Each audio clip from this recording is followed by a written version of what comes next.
Welcome. You're listening to and watching Radio Made Australia. My name's Jeffrey Shaw.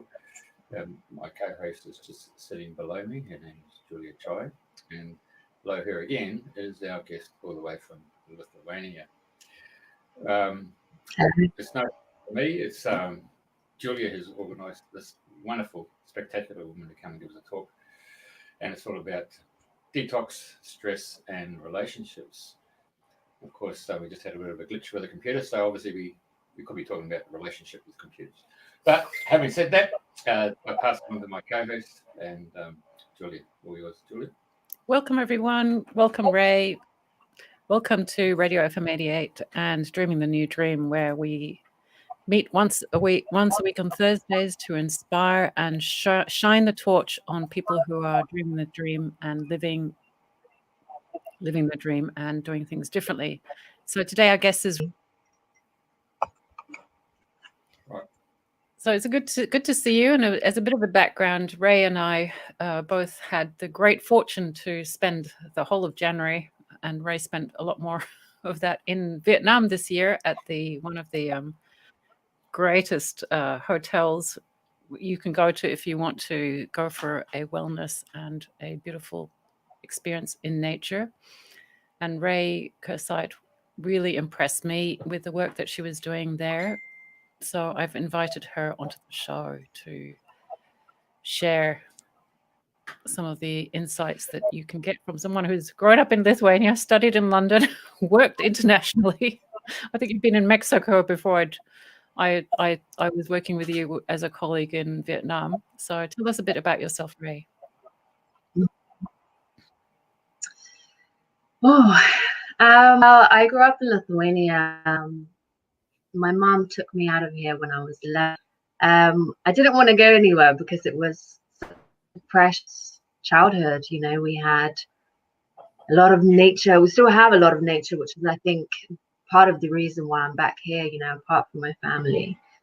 But we just live very close to it. You know, we go to forests, we go to the lakes, we spend the whole summer outside, you know, and most people have a summer house somewhere.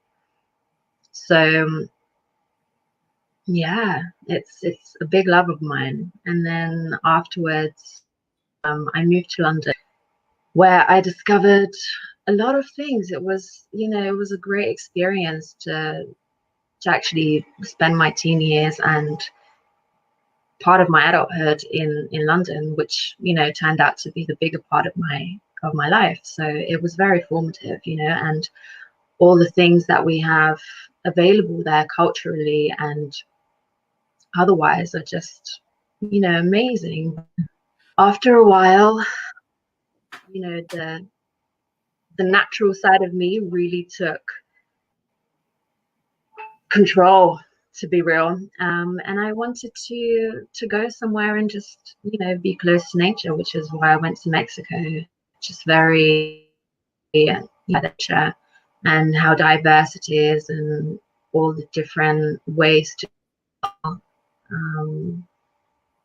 I really wanted to discover, you know. So part of my quest has been actually just going around the world and learning about all the different cultures and what they use in order to overcome different ailments and all the different, you know, different things, talking about physical things, then talking about psychology, talking about spirituality. So my journey has been very, very diverse. And yeah, now I'm here taking a rest before I move to the Caribbean, which I'm very excited about, being close to the States, close to Canada, close to Mexico again, and, you know, in the sun. Now it's winter time here, so yeah, really feeling the cold now, but it's nice to enjoy the season sometimes as well. So yeah. Yeah, before I sort of go on to the work side, I just really want to ask, do you have reindeer up there? I do have elk. Elk reindeer? Actually, we do. We have everything. Yeah. It's very cold, you know. We even have bears wandering in from Belarus from time to time. I saw a wolf last year, which was phenomenal. It was so beautiful. So there is, you know, there's beauty in cold and in having these kind of, some people would say, like harsh conditions, because we learn to adapt and we learn to actually see the beauty in the hardships and what we can learn from them. But yeah, I'm really looking forward to spending the next one in the Caribbean, the sun, because that definitely my soul for sure. So where in the Caribbean will you be working? And you know, you are a health program designer and you've done acupuncture and herbals. You work with nature. So tell us about this new work assignment that you're moving to. Mm-hmm. So I was in Vietnam as a health program designer, and I was supposed to be there for a longer time, but due to the current global situation, so I just spent 5 months there. But I had a really great time. I loved Vietnam. It was a very rich experience, and you know, the people I met there, including you, Julia, you know, all the beautiful times that we had. Yeah, I made really good connections, and in the end, now the Caribbean is a continuation. I'll be working with the same company with a mom, and they've invited me over to the Caribbean, so I'll be doing the same thing, but just in a different location, which I'm very happy about. Oh, that's lovely. All right. Just a quick hello to our listeners. Elizabeth, hello. Welcome to the show. Tom Davison, who's asking, do you have platypus? And that's because he's so proud to have platypus in his local creek. That's a bit of Australian one-upmanship, I believe.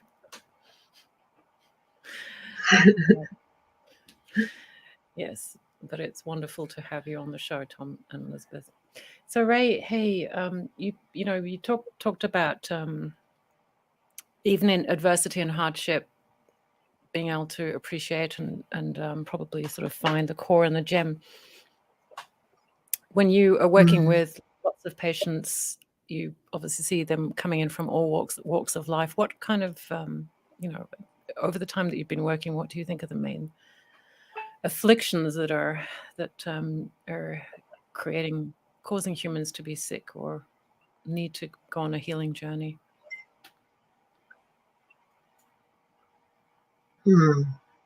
That's a very, very good and broad question. I think it just comes to the basics, you know.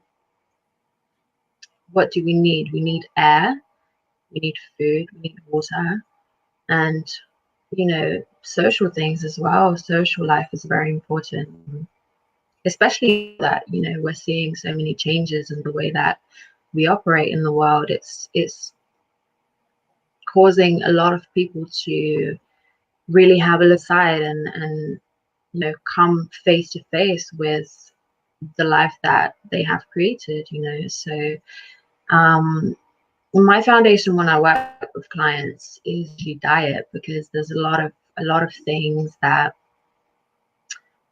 little things as well, you know, that we can change in those to really empower us to feel better and to be the best versions of ourselves, you know. So when it comes to diet, you know, it's important that we're getting a lot of live food, you know, and we're eliminating anything that is killing us, basically just taking away our longevity. And in terms of breathing as well, actually, that's one of my key practices. I like to drinking water and meditating. So what I like to do is just literally just detox the body first thing in the morning, you know, having a calm and peaceful mind. I'm not sure. Are we connecting okay? Because yeah, the audio is coming through. Never mind. Your audio, so your face might Pardon? sort of, your audio is coming through, and sometimes your Yeah. video might freeze a bit, but your audio is coming through loud and clear. Okay, good. It might just be me. Yeah, so regarding breathing, you know, it's very common for people to just have a shallow breath, you know, and just observe yourself right now. How are you breathing? And it's that common pattern that we have that's kind of like automated. And in order to reprogram that, I do breathing practices basically a day, you know. So it's just in the little things and the basics that we include into our day-to-day life, you know. I mean, in the end, it's a complex thing, but where do we start? It's not about kind of overturning our whole life and making a change overnight. It's a journey, you know. It's the step by step, which in a very, very long journey, you know. And now I'm very happy with my health, but I've struggled a lot as well, you know. And I've worked with, you know, diet immensely. I've tried every diet there is on the planet. And, you know, I've worked with all different kinds of herbs and therapy and what have you, you know. I've explored everything, you know, trying to cure myself. And finally, it all comes down to the way our body's functioning, you know. So the primary thing is the physical body. So we have, you know, the digestion. Are we eating the proper foods? Are we assimilating everything? Are we excreting everything, you know? Are we going to the toilet once a day, every day at least, you know?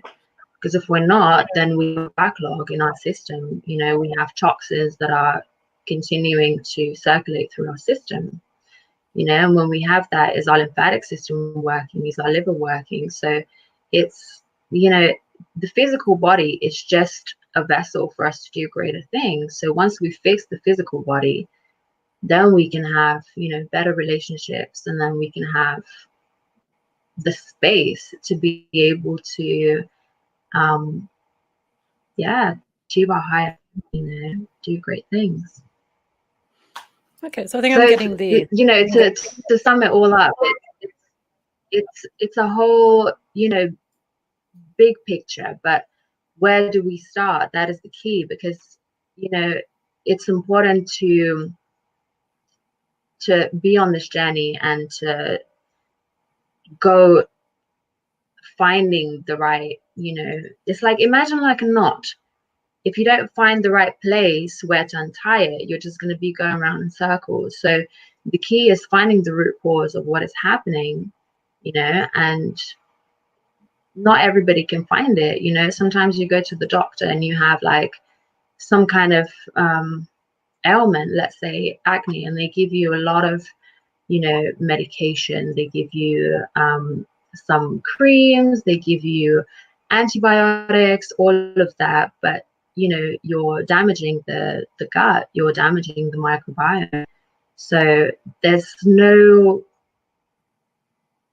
bigger picture sometimes that's, you know, being considered. So we have to be very mindful about how we treat people, because the key to medicine is not doing more damage.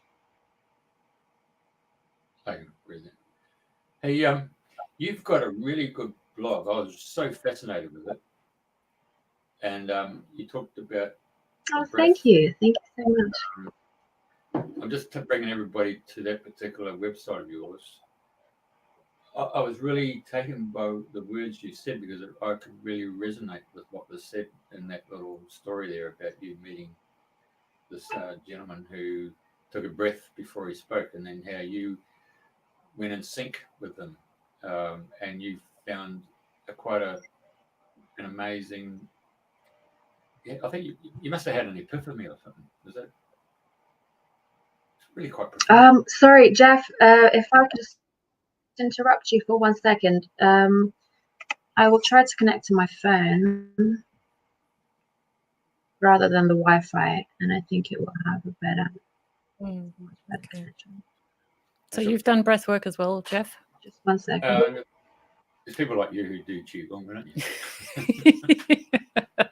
Well, a lot of people are doing Wim Hof at the moment, you know, as they sort of breathe out for the count of 7, wait for the breath to come in. But yes, generally, the short breath is the leading cause of like 80% of diseases, really. I know in the surf club we used to do a run, swim, run. We had to do it in 15 minutes. Mm. You know, so you're running down the beach to a certain marker point, and then you go around that, and then you swim out, 300 meters, and you go around the buoys, and then you've got to come back and then race back in. So that really, you started breathing pretty deep. Yeah, because you have to run fast, yeah. And then, here she goes, she's just going to sign out. But you know what I found? Hi, I'm back. Yeah, audio is really good. But I found singing your own name was very, very powerful. But you've got a very short name. So like, do the whole thing. Jeff. Oh, Jeffrey. Free. Yeah. On an out breath. It's like doing a tone, and you say you play with it. You just keep playing with it.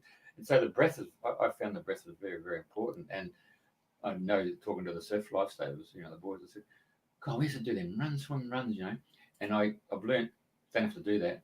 Just sing your name. Yeah, because it's empowering you, isn't it? Yeah. All right. So we got it back. Great. So back to you and the story about the breath on your blog, meeting somebody and synchronizing with the breath. Was that it?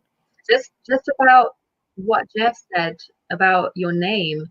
It's so important, actually, what you just mentioned. Thank you for saying that, because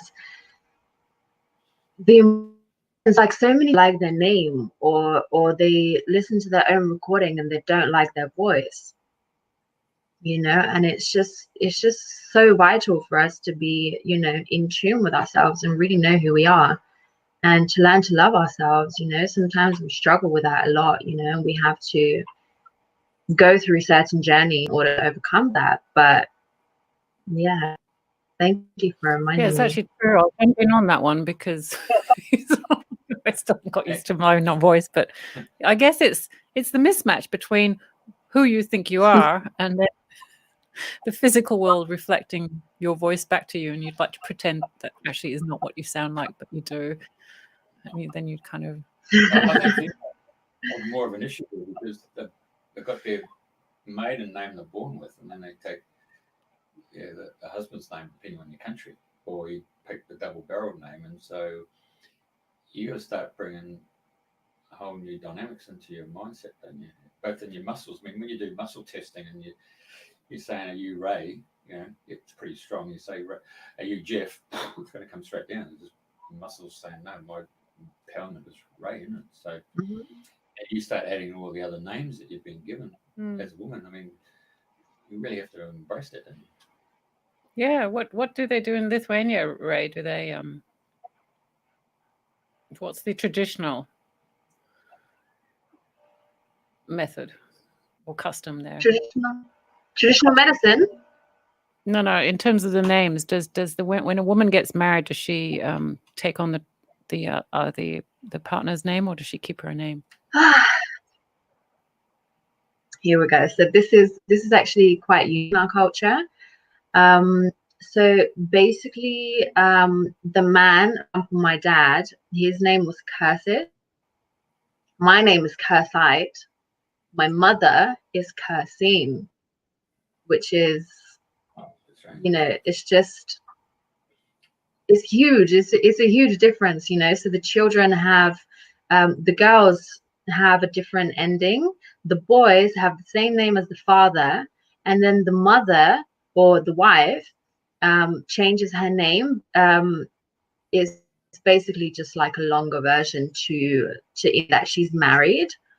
So, for example, the it, so either I'm gonna speak Lithuanian phonetically. So either or either, these are girls' names, but then iene, or now they've modernized it and just allowed to just put an e at the end. that signifies that a woman is married. So a man gets to keep his name no matter, you know, whether he's married or divorced or whatever. So breathing and singing your name would have some power to it, wouldn't it? Yeah. And what are you mentioned the toxins? What are the toxins that we eat that we should be aware of, that we should that might be not just blocking our but you know, apart from sort of microplastics, which I think we're all aware of now, thanks to Greta Thunberg. Mm-hmm.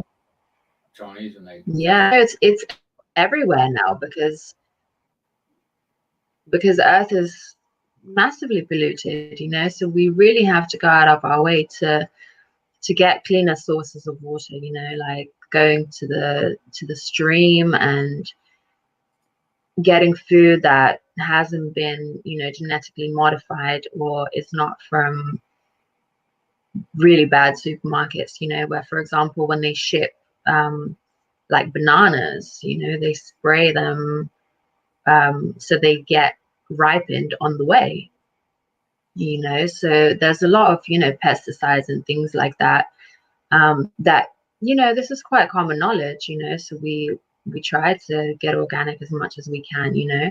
But then there's also the herbs that you take, which is a concentrated form. So if you think about diet, it's like a general thing for sustainability.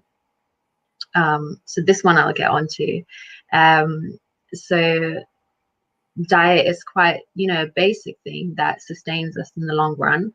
But then when we think about treating ourselves for something, you know, so we have the herbs like adaptogens or, you know, different supplements that we take.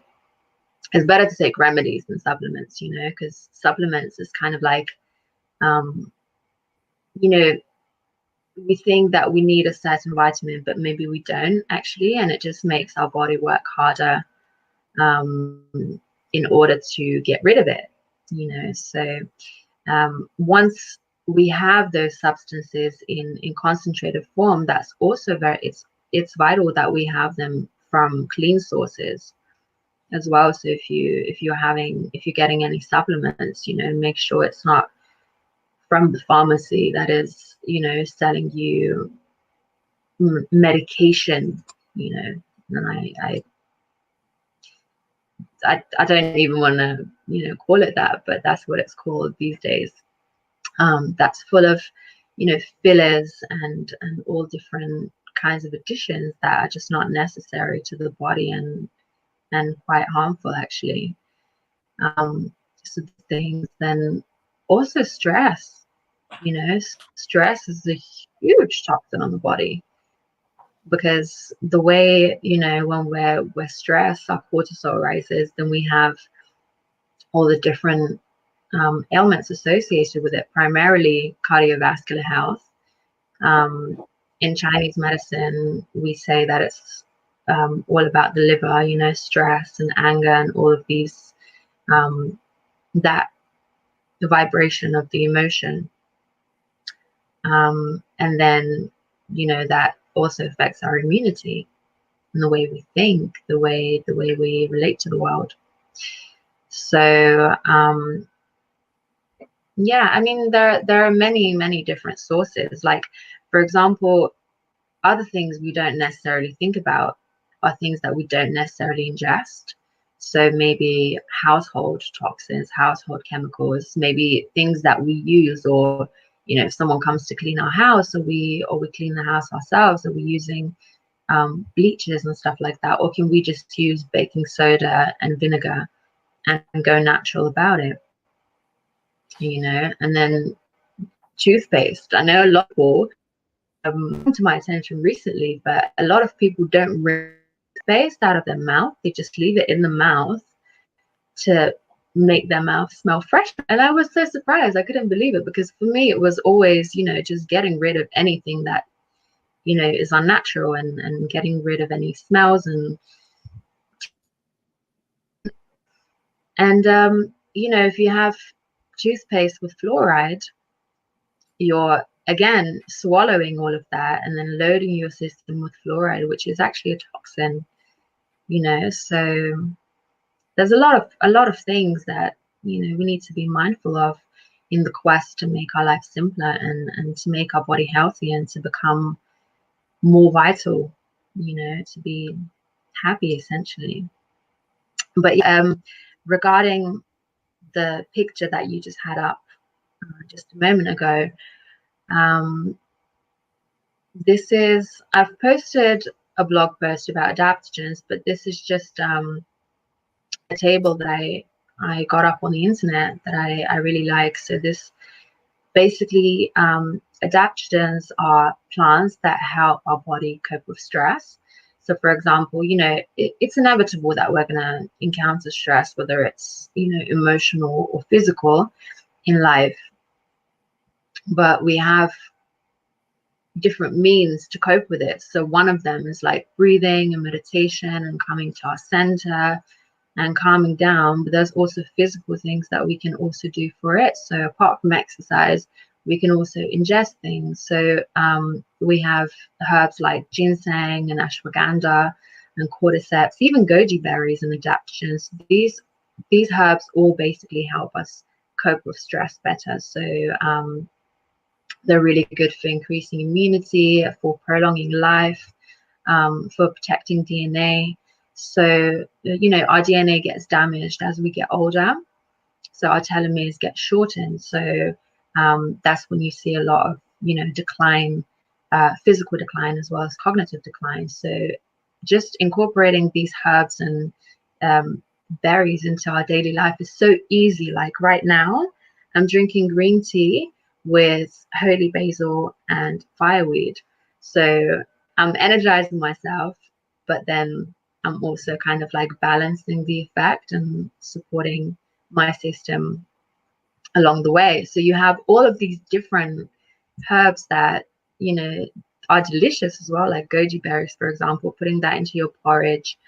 Or ashwagandha is actually really great for balancing circadian rhythms. You have turmeric, which you can add into food very easily. You know, and different cultures use different adaptogens. It really, they're very accessible. It just depends on where you are. So yeah, I would definitely look into that. I get berries, and I get the goji berries, blueberries, cranberries, and I've learnt I need, and chia seeds and LSA, but I've learnt when they're all dried, and I've placed them in my breakfast bowl. I found later on that I seem to get pains in the gut somewhere along the line, and then I realised that I need to go and rehydrate them before actually. Yeah, so now I've actually learned to put them in a container, and then you get some water in there and just sort of hydrate them before, and then a couple of days before I then consume them. But they're pretty powerful. Exactly. Rinsing them before. Yeah. And even, you know, you talk about berries. I mean, everything comes down to going back to nature, you know, going back to how it originally was. So the goji berries, they will not dry, you know, we get them in dried form. Also with soaking, you know, if you add, for example, nuts or seeds into your food, like into your porridge or your smoothies, they're amazing for food and a great source of protein, but they also have anti-nutrients. So they have just many different substances in them that need to be soaked out. So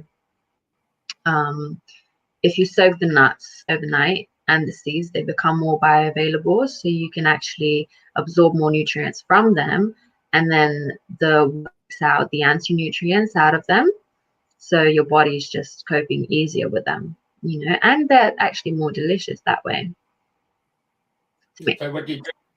You take the fluid that they've been sitting in, or you just drain that off? Pardon? if you wash your nuts and all that stuff, and you might sit them in overnight or something, do you still do you drain off that fluid, or can you drink that fluid?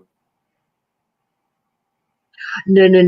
Fluid does contain all the anti-nutrients. So, for example, if you soak walnuts, they're the most visually dirty nuts that you have. So, if you just soak them in water an hour, even half an hour, you'll see there's going to be a brown color. There's going to be like things on the top floating on the water. So you definitely, like, your intuition will tell you don't drink that. And actually it will taste quite bitter, you know. So the water takes out all the bitterness out of the nuts as well. And if you soak almonds, for example, they become really beautiful and big, and you can see like the, you know, the vessels in them and stuff. And it's just so much easier on your, you know, because nuts are quite hard to digest. You know, there's a whole boom that's been happening with veganism and being vegetarian, you know, and those people who tend to eat a lot of nuts and seeds as a source of protein, but actually they're not very easy to digest, you know. So there was a girl who, you know, she was very radiant, she was beautiful, she was a yogi, you know, and she was always glowing, and then she went vegan, and so her diet changed massively, and she started getting all kinds of health problems, you know, and she was not looking as vital as she was. So it's very important to really understand what you're doing with the body, you know, like experiment with diets and stuff like that. It's very interesting. It's rewarding in a big way, but sometimes you can really damage your body with these experiments. So it's always better to consult a physician before you embark on something radical like that. Yeah, so I'm actually just wondering, Ray, because you know, with all these things that are bad for the body, when somebody comes to you as a client, how do you actually work out what it is that they're missing or having too much of? Just pretend. Pardon? Just pretend I don't know anything about Chinese medicine. Right, exactly. So it all goes back to Chinese medicine. So for me, that is the basis. You know, I've been practicing Chinese medicine since 2013, and it's always been like my base of assessment. But through the years, there are a lot of things that, you know, have come into my awareness. So with Chinese medicine, you have quite a lengthy consultation where you basically scan the whole body and you go through all the different systems and see what's happening there. And then also you have to kind of bear in mind the energetic body as well. So I've been studying yoga and, you know, chakras and all of that, and psychology, and just getting into those aspects of the psyche as well. And then more recently, I've incorporated biofeedback machines into my practice as well. So it gives you like a more tangible kind of physical visualization of what is actually happening in your body, to what level your organs are functioning or under functioning, you know, what is actually happening with the system. So it's very comprehensive. It's a very holistic outlook that I like to advocate for, you know, all my clients and all my friends and just everybody, you know, in general, because a lot of the time we go to a specialist and the specialist is a specialist in something, which is amazing. You know, there are so many amazing people who are great at, you know, what they do, but we also have to realize our limits. Like all the therapists have that, but it's just knowing where to direct your clients, and having the whole picture of what is happening, rather than, you know, going to a GP and then getting some kind of antibiotics for something that is actually a systemic problem, you know, not manifestation, not just a symptom, you know. So it's more about healing the whole person, and getting to the root cause than kind of treating the symptom. You know, it's all in line with the way Chinese medicine has operated for centuries, you know. But it's amazing to have all these different gadgets and technologies now that we can use as well we've been quite to really excited, assess and to treat people. Yeah, we've been excited. One of Jeffrey's friends is an Austrian, and he had this Russian software, and you go in and it takes the heart rate variability, and then you have all these different charts of information, including fractals, and what your meridians are doing, and he's got a spectrometer as well. So I think we're health-wise, we're actually on a breakthrough. I sort of see that, you know, just like the internet brought computer and information to homes, I think on the medical side, you know, in terms of the analyticals, that is actually being given to the people and the therapists now. It's not, you know, just contained in the hospitals anymore. Our mate Thomas. Yeah. How do you pronounce it? Staudacher. He's an Austrian, but it's this Russian software. And the Austrian friends also use a lot of Russian. The Russians are at the forefront. Yeah, absolutely. And the etheric theme there as well is massive.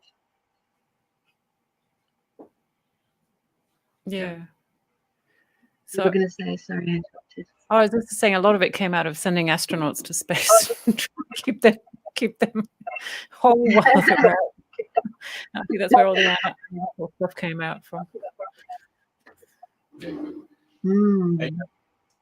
Kundalini yoga. What's the story there? Love of my life.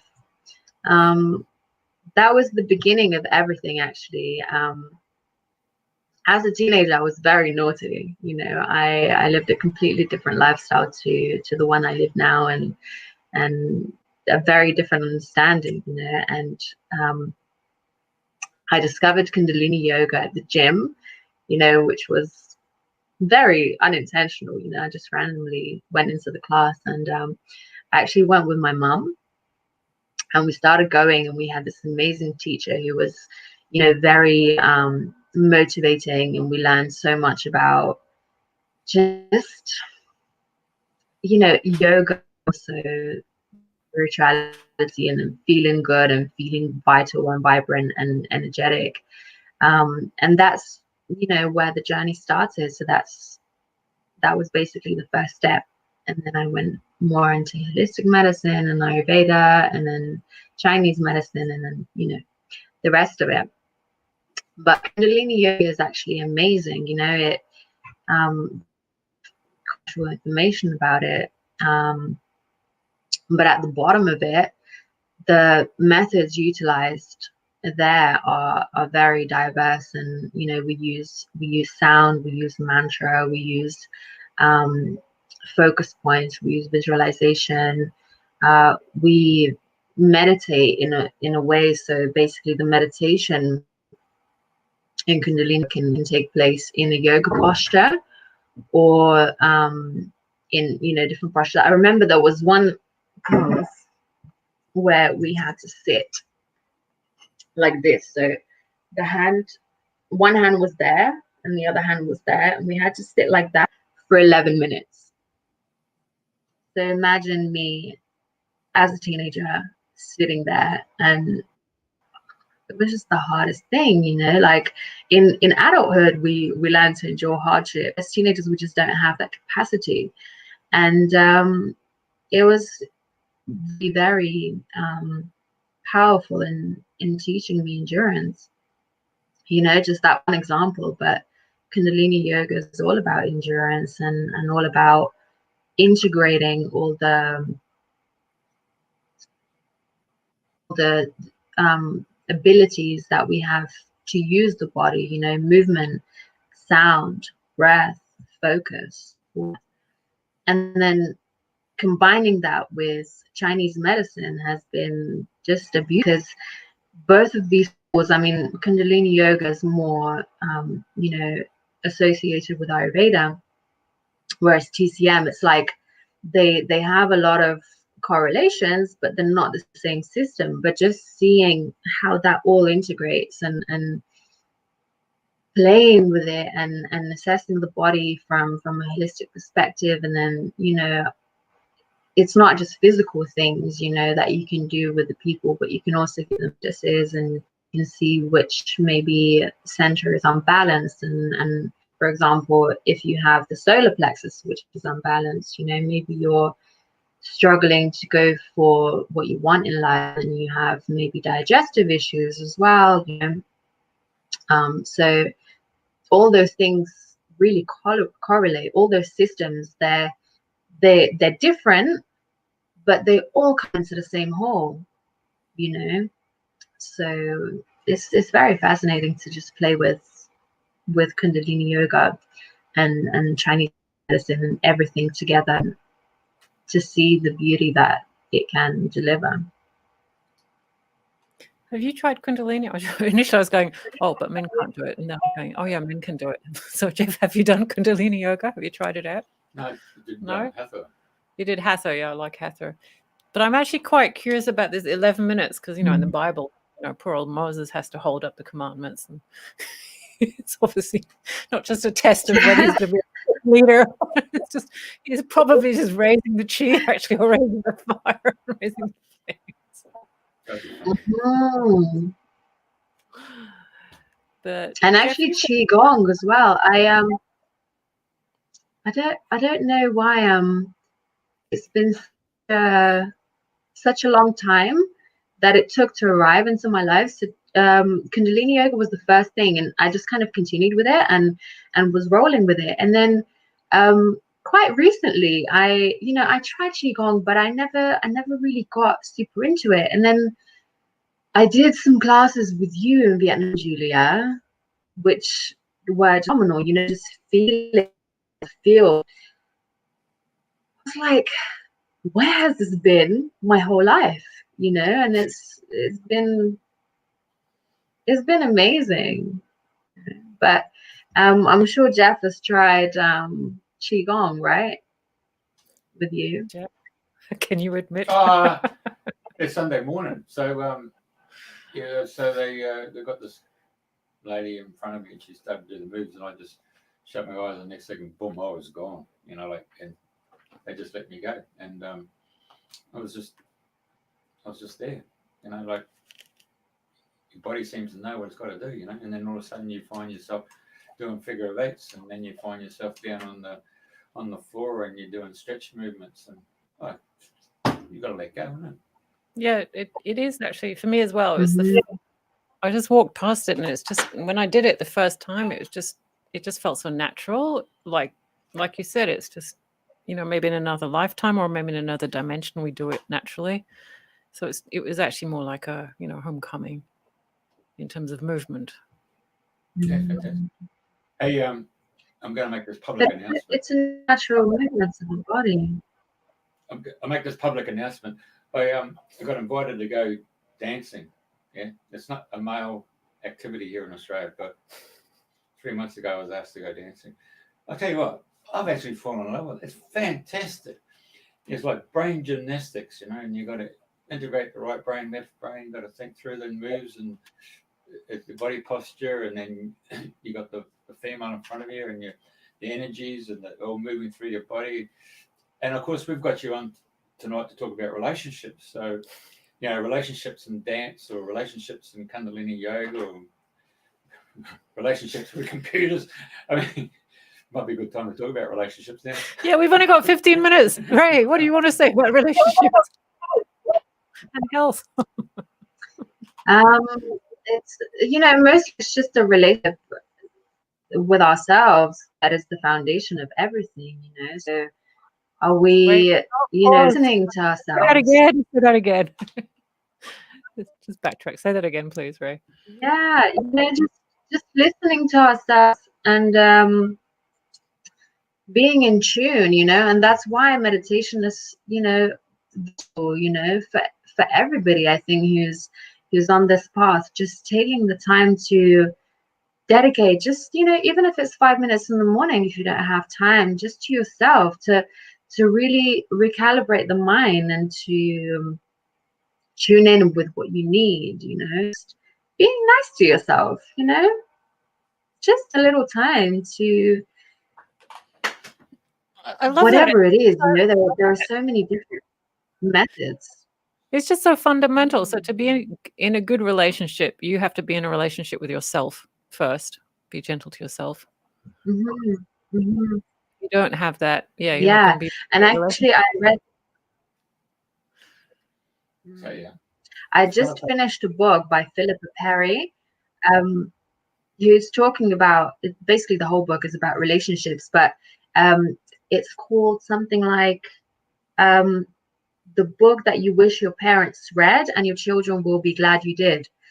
And wow, it was just so profound, because with meditation, what we're doing is we're basically recalibrating the mind, but we're also and 95% of what is happening in life, our actions are from the subconscious, so going back to our childhood relationships, going back to the way we perceived the world back in the day, is actually reflective of how we see the world now and how we relate to our partners, to our children, to everyone around us. So for example, if our child or maybe our partner annoys us for some particular reason, maybe there was something in your childhood that was overlooked, that wasn't addressed. So for example, let's say your child crying is really annoying you and you just want to ignore them, or whatever your coping mechanism is, that could signify that maybe your parents ignored you at that point. So it's basically just a way for you to shut down and to not address the actual, what happened. It's a way to run away from our feelings. So in summary, according to Philippa Perry, she has 4 great tips for correct behavior. So one is the ability to tolerate frustration. It's a practice. And I think in order to tolerate frustration, we have to be really at peace with ourselves and be able to remain in our center no matter what happens in life. And the second ability, so being able to not attach too much to the outcome, not attach too much to our perception, but be okay if something else happens, and see it as a way of perhaps better things coming along. We often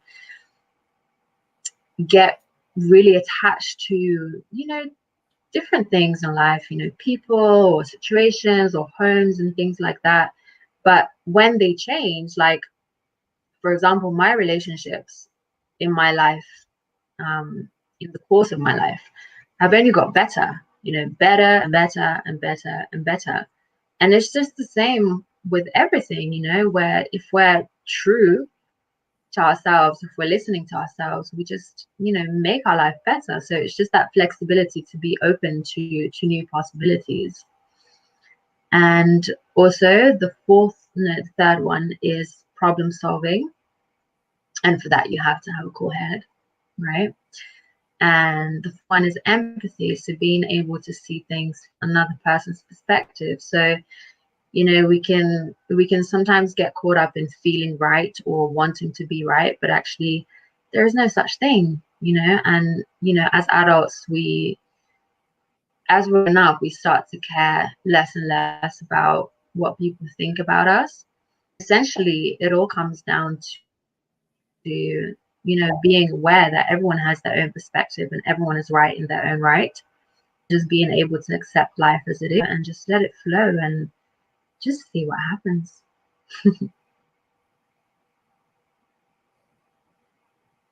It's so simple but so true, isn't it? What about projections? Yeah, I mean, we know what we need. Our body knows what we need. If we just listen to, you know, our body crying out when we eat something, you know, or when we spend time with a certain person, it's all about being true. It's all about truth, and truth eventually comes to light, you know, just whether we allow it or we suppress it, you know, and just being able to sit there with the truth and to face whatever it is that we have to face. It just accelerates the process of our evolution, you know, of simplifying, of making everything just easier and happier, you know. Even when the truth is not. I used to think the truth is always beautiful, but I've realized sometimes it's really, really ugly, but you have to be prepared for that as well. So you do have Ivan Escobar Azuara saying regards from Saudi Arabia, and Ruth Faith Wanjikur saying an awesome talk. There you go. Hello, thank you. Thank you so much for joining. Languages, yeah. Yeah, Jeff's talking about the Gary Chapman's 5 love languages. Have you heard about that? Of course. Yeah. It's quite hard to recognize, actually, because when I initially became aware of it, but I have all 5. You know, they're all very important, but eventually I think you just like with that in life, you know, everything comes in layers. You know, but what do you want to say about that, Jeff? Me? Yeah. Oh, honestly, mine's quality time. You know, like what we're doing right now, it's quality time for me. Just exploring, like Star Trek, the bold you go where no one's gone before. You know, your 5-year mission. You know, so seeking new information, seeking and bringing it to the human psyche. You know, I enjoy that. So this to me is quality time. I like quality time for myself and just my own thoughts. I do have a quality time with my mates, you know, having that quality time. So everything's sort of fragmentized and compartmentized with all these different aspects of quality time. And then to me, that sums me up. Yeah. Well, I guess it's recognizing that there's different parts to your psyche, and that they all deserve expression and impressions. Yeah, well, when you're with that, like wherever you're with, you know, you give 110%. So, yeah, of course, then you just exactly travel. We like to move on. So, but yeah, to me, it's quality time. So, what's yours? Acts of service? Or? Me? Yeah, acts of service, quality time, not quantity. Affection, very big on the touch. On the body language. Yeah, the touch. Tom, you're listening? Tom, you're listening, Tom. Tom is listening, and he had a question for you, Ray.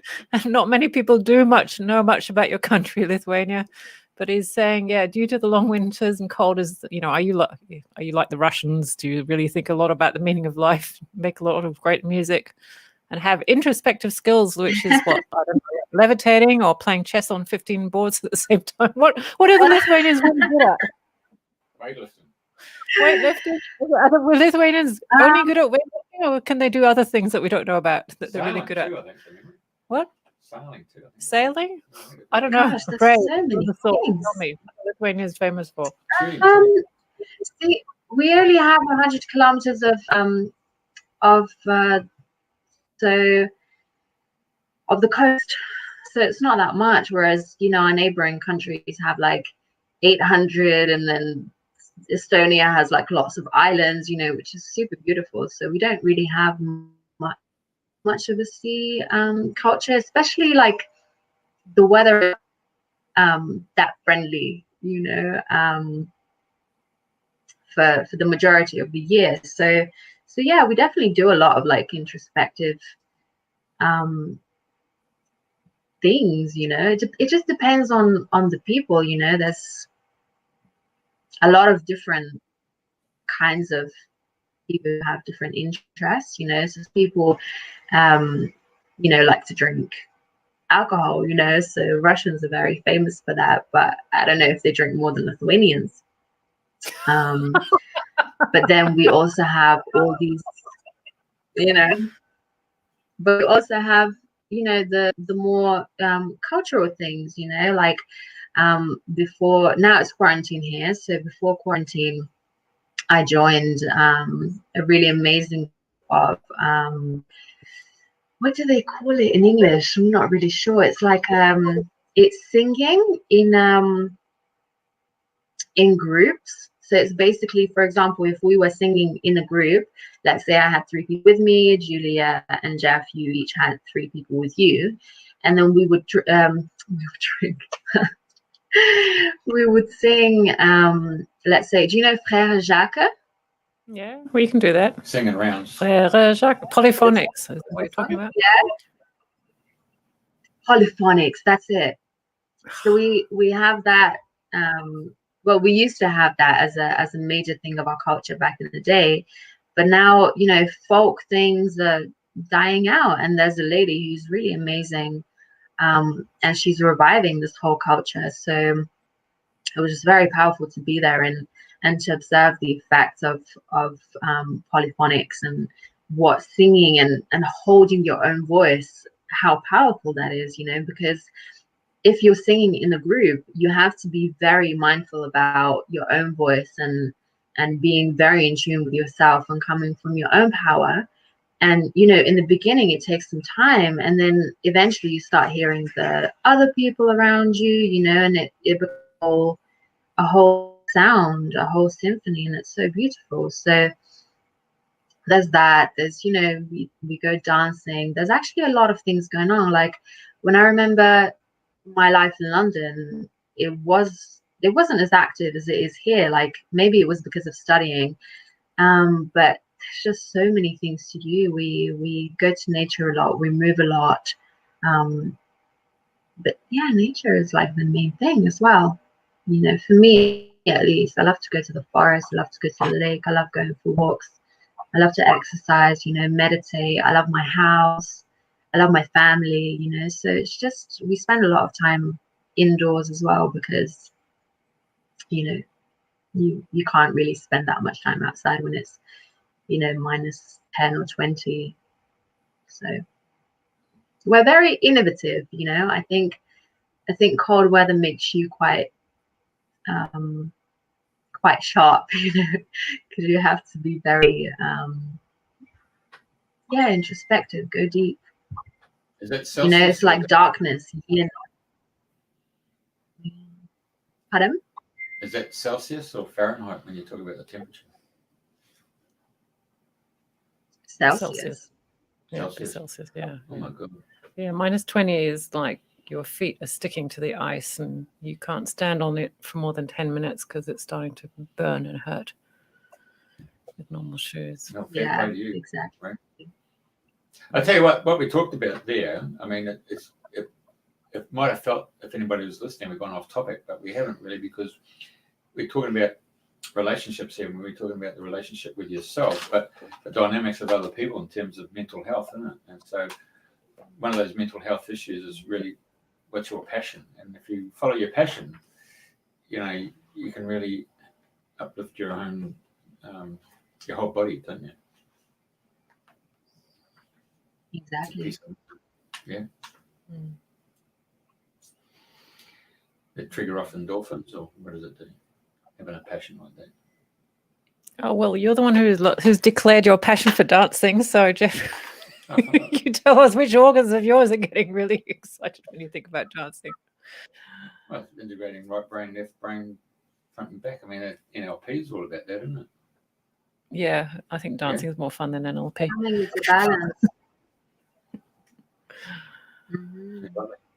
Yeah, but it's you know, just all the different ways that we can use to stay in our center, you know, whether it's, you know, diet, not exciting system with unnecessary, substances like processed foods and sugar and all of those things that don't make us feel luxurious and beautiful and vital and energetic.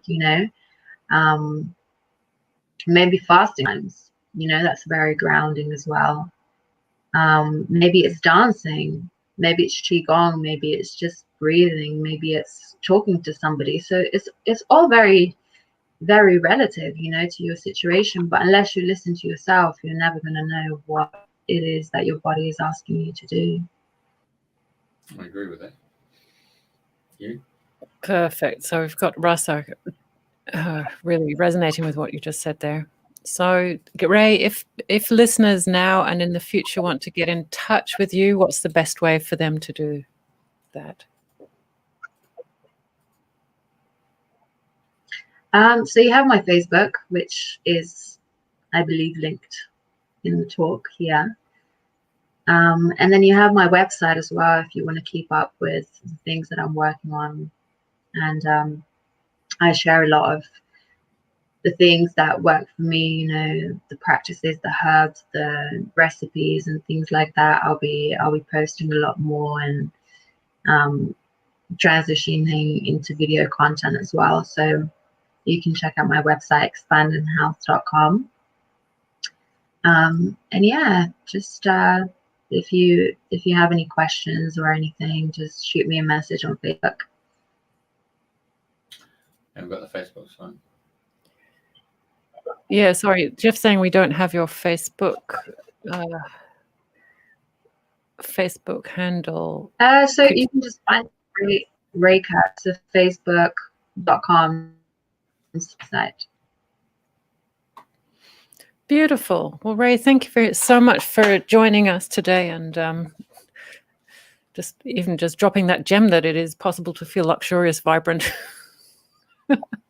and at peace, and that just beautiful gem about being in relationship with self. I just love that. And the other gems we got from Jeff, singing, the breathing exercises, singing your name, and understanding the adaptogens that are available in the herbal kingdom to help us with support stress. So thank you very much, Ray, and thank you, dear listeners, for joining us. Next week, same time, we are going to be having Damon James join us. Damon James is very interesting. He is a organizer of an Australian CE5 group, which is Close Encounters of the Fifth Kind, I think along the Stephen Greer protocol. So if you're interested in extraterrestrial life forms or our space brothers, do join us next Thursday evening. And for tonight, good evening. Thank you very much for joining us again, Ray. Jeff, thanks for hosting us. Thank you. Thank you guys so much. It was such a